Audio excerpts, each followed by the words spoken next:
Good morning. Can you hear me in the back?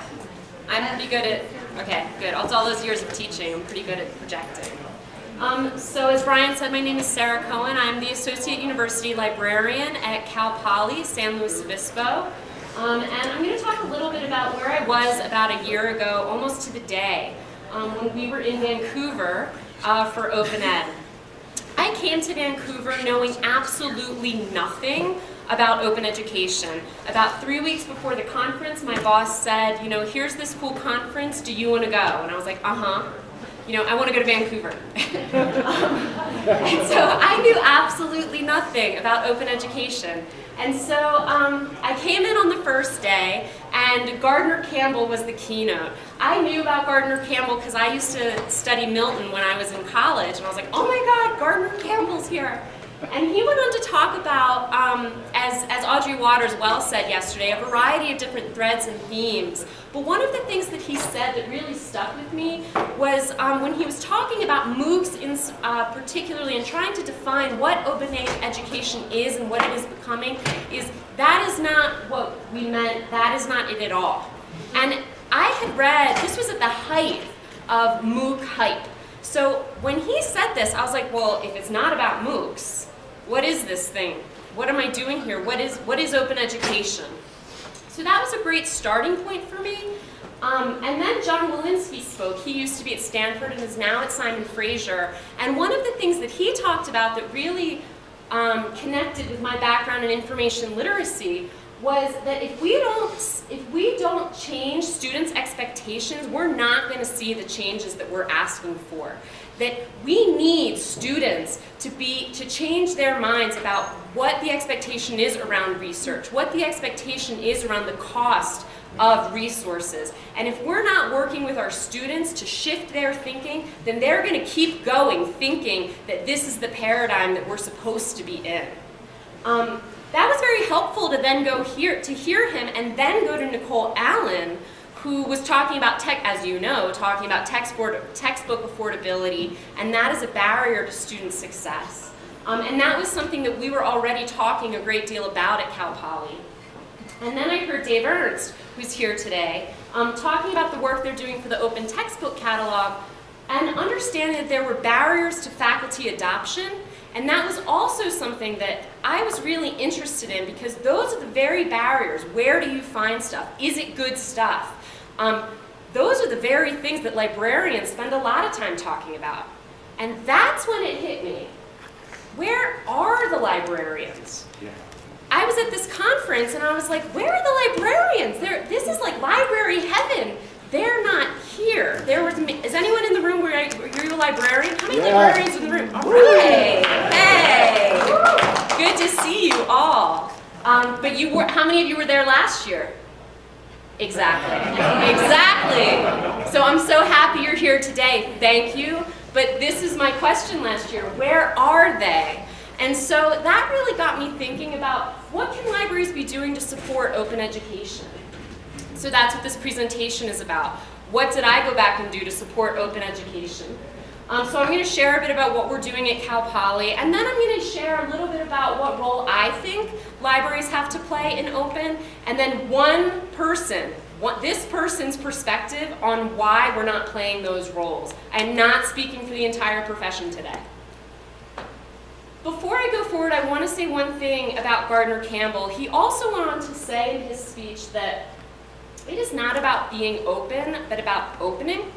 And this was very important to me because I was really trying to think about a programmatic view to open education. We can do individual projects, and I'm going to show you what those are, but really trying to think about how are we going to build a program over time. So what I'm showing you today is our opening, how we're starting a process.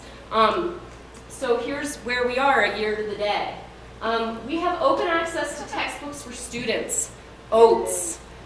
So as a polytechnic, Cal Poly is a comprehensive polytechnic, and agriculture is a huge part of our institution, so our graphic is kind of built into that. So I'm going to tell you a little bit about what OATS is and what it is not. So OATS was actually a response to a problem that we were having. At Cal Poly, we have a robust print reserves program, and that is actually a response to students not wanting to buy the book. And for people, you know, we've heard a lot of research and a lot of data has been shown at Open Ed about what students are doing to not buy the book. Not one of them has talked about students using course reserves in libraries to not buy the book. I would encourage people to think about what they can do to find out what libraries are already doing and what they're already seeing in students reaching out to libraries for course support. That's what our students were doing. So we said, okay, well, we spend an awful lot of money buying materials for research support. Why aren't we buying materials for course support again? And I think in large part libraries don't do that because textbooks change. But then we started thinking, well, so what? I mean, why does that matter? A textbook, lower level textbooks in particular, they don't change that much even if new editions come out. We've heard a lot about this already. So we decided let's allocate resources to buying textbooks from our 50 most circulating course reserve textbooks. Let's buy extra copies of those books and put them out for students unmediated. They don't have to come to the reserves desk. They can use them when they want to use them as long as they use them in the library. So we put them in a pretty popular part of the library. We built a beautiful marketing campaign and branding, and we're trying it out. And so far it's been incredibly successful. Our students are delighted, they appreciate it. You can see it. The students have been coming up with ideas about how we can grow the collection. That's a direction that we're going to be heading, is trying to listen to their ideas about how we can grow OATS and thinking about how we can actually support more of course resources rather than only research resources. One other thing I want to say about this is that this stems from something Dave and I were talking about yesterday. Students are looking in our catalog for these books. Students come to the library and look for what they need. Well, they need their textbooks. Even if that's not where faculty are looking, that's where the students are looking. So it was important to us to put the OATS books into the catalog. One thing that OATS is not, it is not necessarily adopted textbooks. We have a big sticker on the books that say, this is an OATS book. Be sure to check your syllabus. This was also a way to get around a not terribly friendly, pushback from our bookstore around, what are you guys doing? So we said, well, we're buying textbooks, not necessarily the adopted textbook. It also means that we're not necessarily the collection is not necessarily open textbooks. We did go and buy every printed open textbook that we could find, but we weren't ready to go into the digital sphere. And to tell you the truth, there's not a lot of open textbooks available in print, so that's a pretty small collection right now, but I'm hoping it's going to grow. And those textbooks also have a sticker that say, OATS, this is an open textbook. Gives a brief description about what an open textbook is, has a link and a QR code for our students to learn more. And so that's really what this project is also about. It's really about planting a seed, planting a seed with our students around open textbooks and the library's role in that. So we're really trying to focus our students on what we can be doing around open textbooks. So again, thinking programmatically, we figured out we need to lay some infrastructure. And my infrastructure is here today. We hired an open education librarian. She's in the audience. This is her 5th day at work. And she has a variety of core responsibilities. But primarily, she'll be spearheading our efforts towards affordable learning solutions, which is a CSU-wide, Cal Poly is part of the California State University system. Affordable Learning Solutions is a CSU-wide initiative. She'll also be spearheading our efforts towards open textbooks and open educational resources, and strategizing about how we're going to disseminate and grow an adoption strategy, specifically through our School of Education, where we're training K-12 teachers.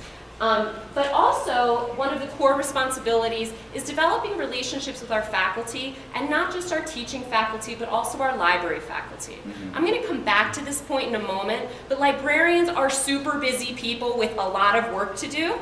And so for me to say to librarians, hey, go learn about open educational resources, the looks on their faces, I wouldn't want to go to work the next day.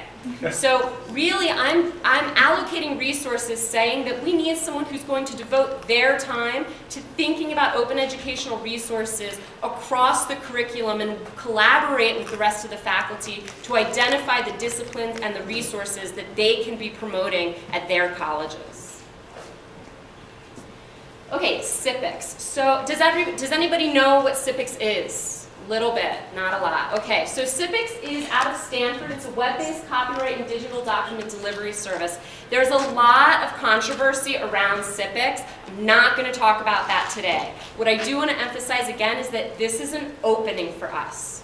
And what CIPICS does is it points faculty who are trying to identify digital content, it points them to library subscribed content. We had a lot of faculty that were double dipping. They were paying copyright in their course packs for content that the library already had access to. I think that happens a lot. It points them to library subscribed content, it points them to open content, and then it points them to copyrighted content with the price tag of what it costs to get that copyright. Faculty oftentimes don't know. That lives behind the scenes. The library hides that number, the bookstore hides that number. So faculty do not know how much their course packs really are costing. So we're trying to raise their awareness around that cost, and again, plant a seed with our faculty that we think can lead to much more productive conversations around affordability and eventually open educational resources. We've also heard a lot about national data.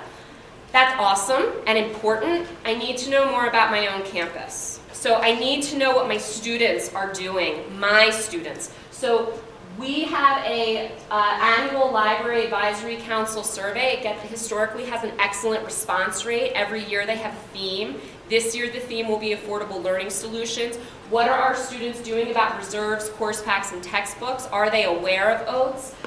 What are barriers to them getting course support? And what are they doing about it? How are they interacting? This has historically been a pretty productive survey for us on a variety of topics, so we're pretty excited to get this data from our students to start informing our strategy on our campus. We're also going to be exploring what our faculty think. We're participating in the Ithaca survey, which actually is a much larger survey around library use and collections, research, scholarship, publishing, and teaching. It's multi-module. They don't currently have an open module, so we're going to write one. You have to buy one, the right to include it in the survey, but we bought it, we're going to write it. I hope next year I'm going to share it. But really looking at on our campus open data as a polytechnic with a research bent, our faculty is particularly interested in open data and new federal regulations, so we want to learn more about that. We have a very successful institutional repository, so open access, and also open textbooks. So again, kind of planting those seeds with our faculty and to learn what our faculty already do and think. Okay. And then finally, like a good librarian, we're exploring partnerships. Internally at Cal Poly with our Center for Teaching and Learning, our bookstore, the Student Association, as well as regionally within the CSU, looking more at Merlot, especially, sorry to say it, but now that Dana's here. And also what the California community colleges and the University of California systems are doing.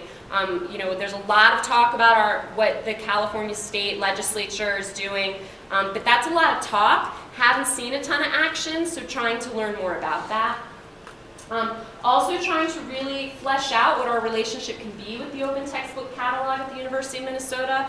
Is it that we want to talk about adoption strategies? Is it that we want to contribute to STEM books and reviews for the open textbook catalogs, and do we want to incentivize that? So that's something that we've been talking about with Minnesota, especially as they figure out the direction that they're going with the catalog. And also looking at other libraries, specifically Temple and UMass Amherst. You've heard a little bit about what they're doing in terms of incentivizing adoption with their Centers for Teaching and Learning. Been talking a lot with them about that. Also looking at University of Michigan's Open Michigan project. This is not a comprehensive list of what libraries are doing. However, it's not a very big list. And that kind of brings me back to that question I want to talk about for the rest of the session, which is, where are the libraries? I know that community colleges are very ahead in terms of what they're doing to support open ed, but I don't think that that's a very long list. So let's talk about that a little bit. So I'm going to give a lens into libraries. I see three things I'm going to talk about. Some underlying structural and organizational issues that I kind of am seeing. How open is a disruptive innovation, to use Clayton Christensen's paradigm? I'm kind of scared to do that today, but I'm going to do it anyway. And to talk a little bit about libraries' capacity for change, especially in the higher education environment. So some of the organizational and structural concerns. You know, I've heard a lot of people these last couple of days talk about, and kind of in passing they say, yeah, we're working with our library. I haven't heard anybody really telling me how. How are you working with your library? I really want to know. Open education touches an awful lot of areas of the library, and to be really honest, and I really am not trying to be insulting, it's not often that people that don't work in libraries really know what libraries do. Libraries do a lot, and this is just a short list of ways in which open can be touching areas within the library. This is not a comprehensive list at all. I'm sure those of you that are librarians can start listing other things that aren't here. But I think that we need to be having a conversation about how, if we want to work with our libraries, in what way? You know, how? What are the parts of the library that we want to be touching? Every one of these is touched by open education. So I think that that's a concern that we should be thinking about, not only in terms of how are we going to collaborate, but what does that mean? Because frankly, I'm actually going to skip a slide and go back, because I do think that open is disruptive to libraries. That doesn't necessarily mean that that's bad, but it does touch on so many of these things. That's a lot for libraries to take on and just say, we want to work with you. Well, I need a little bit more information, spoken like a true librarian. David Wiley yesterday put down this, gave this gauntlet, I better hurry up. And he said, you know, let's hear a critique of of the open ed community. Well, I've got one. And it is that OER, despite how great the content we're creating, I can't find it. And that's, you know, I think that the Minnesota project is trying to take that on for textbooks, but it's a big problem. And we need to be thinking about that in terms of the people that excel in finding, in making things findable, and that's libraries. So how is open educational content going to be integrated into library catalogs? Who's going to do that work? What does that mean for the people that are creating the content? Moving a little faster now. So I also want to say, I do think open ed is disruptive for libraries, and I think that it's important for this community to understand some of the things that are at risk for libraries. As much as the open ed community is creating quality educational content, we do have issues around reliability, authority, and sustainability. And specifically the sustainability piece. Last year at Open Ed, it was flat world knowledge, and less than a month later, bye-bye flat world knowledge. And there's a lot of great projects that are being described here, and you're showing so much exciting stuff, but a lot of it is relying on soft funding.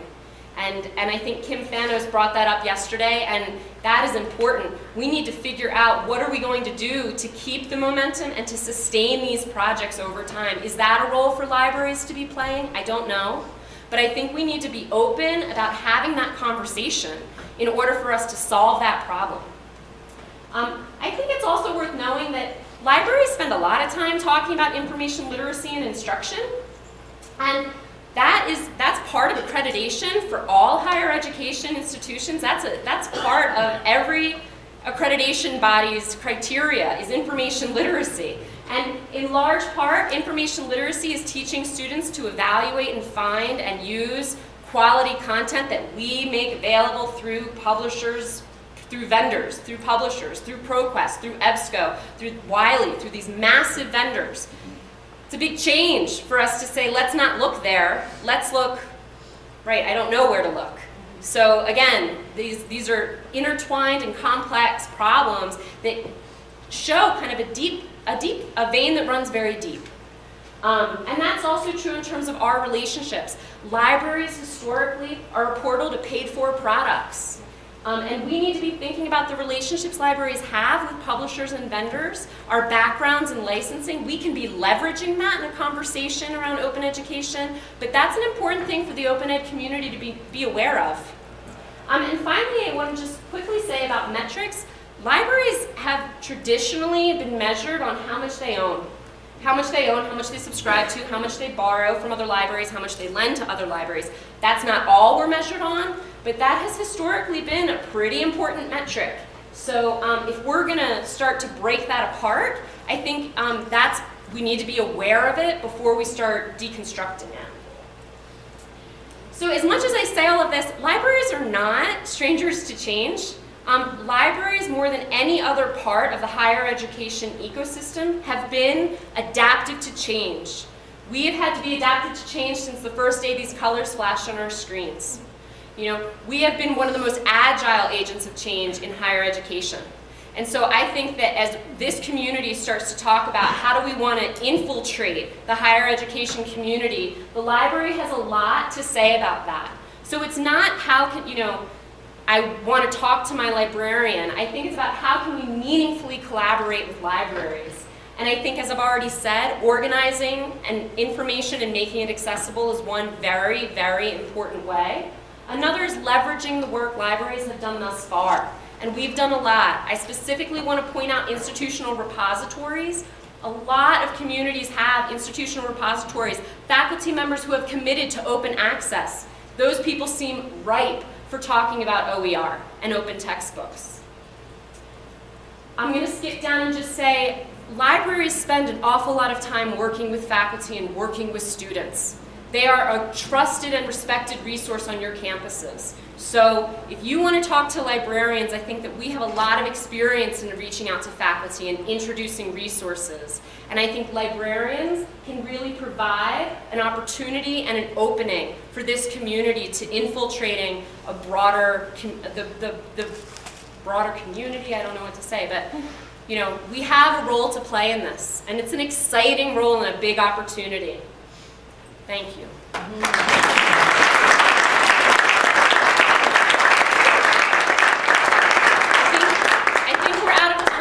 Maybe one question, but I don't even know if someone has a quick question. If you'd like to talk to Sarah outside the hall, you're Great. more than welcome to. We have 5 minutes. I'm so sorry I went over. Presentation. Thank you.